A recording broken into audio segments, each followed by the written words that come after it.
नमस्कार दोस्तों, स्वागत है आपका हिंदी नॉलेज शो में। तो दोस्तों, इस कठिन समय में दुनिया का हर देश भारत की मदद करने में जुटा हुआ है।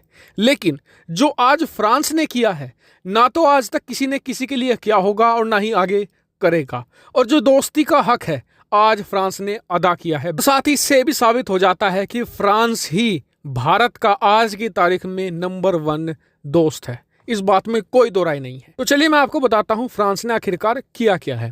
देखिए, भारत में ऑक्सीजन की कमी है, ये बात हम सभी लोग जानते हैं। और दुनिया भर के देश हमें ऑक्सीजन दे भी रहे हैं। सऊदी अरेबिया ने हमें ऑक्सीजन सिलेंडर भिजवाए हैं। इसके अलावा दुनिया भर के देश हमें दे रहे हैं। लेकिन ऑक्सीजन सिलेंडर की दिक्कत ये होती है कि इसे दोबारा रिफिल करवाना पड़ता है। और रिफिल कौन करेगा? वही अरब के देश करते हैं या फिर भारत की फैक्ट्रियों में होता है।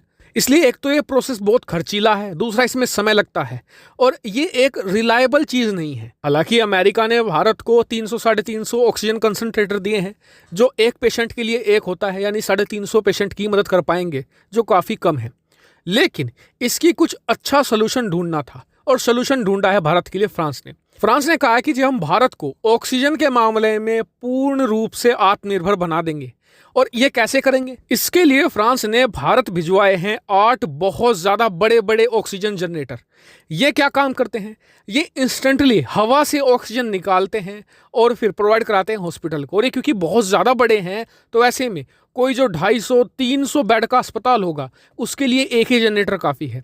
और जो ये 8 जनरेटर भिजवाए हैं शुरुआत में ही, ये कम से कम आप मानकर चलिए कि रोज 2.5 से लेकर 3,000 मरीजों के लिए काफ़ी होंगे। यानी कि रोज इन जनरेटर की मदद से 2.5 से लेकर 3,000 लोगों की जानें बचाई जा सकेंगी, जो बहुत ही क्रिटिकल हालत में है। और फ्रांस ने यह भी कहा है कि ये जो 8 जनरेटर हैं, ये 10 सालों तक बड़े इजीली चलेंगे। यानी कि 10 सालों तक भारतीय हॉस्पिटल को ये बड़ी आसानी से ऑक्सीजन प्रोवाइड कराएंगे। और जो भारतीय अस्पताल हैं, वो खुद आत्मनिर्भर बन जाएंगे ऑक्सीजन के मामले में। उन्हें कहीं से इंपोर्ट नहीं करानी, कुछ नहीं करानी, क्योंकि जनरेटर है, सीधा हवा से निकालते हैं ऑक्सीजन प्योर और उसे मरीज तक पहुंचा देते हैं। और सबसे बड़ी बात, इन ऑक्सीजन जनरेटर की कीमत करोड़ों में है, मार्केट में करोड़ों में, और फ्रांस ने मुफ्त में भारत को प्रोवाइड कराए हैं। और ये शुरुआत है। आने वाले समय में हमें और भी ऑक्सीजन जनरेटर का जरूरत पड़ते हैं तो फ्रांस प्रोवाइड करेगा।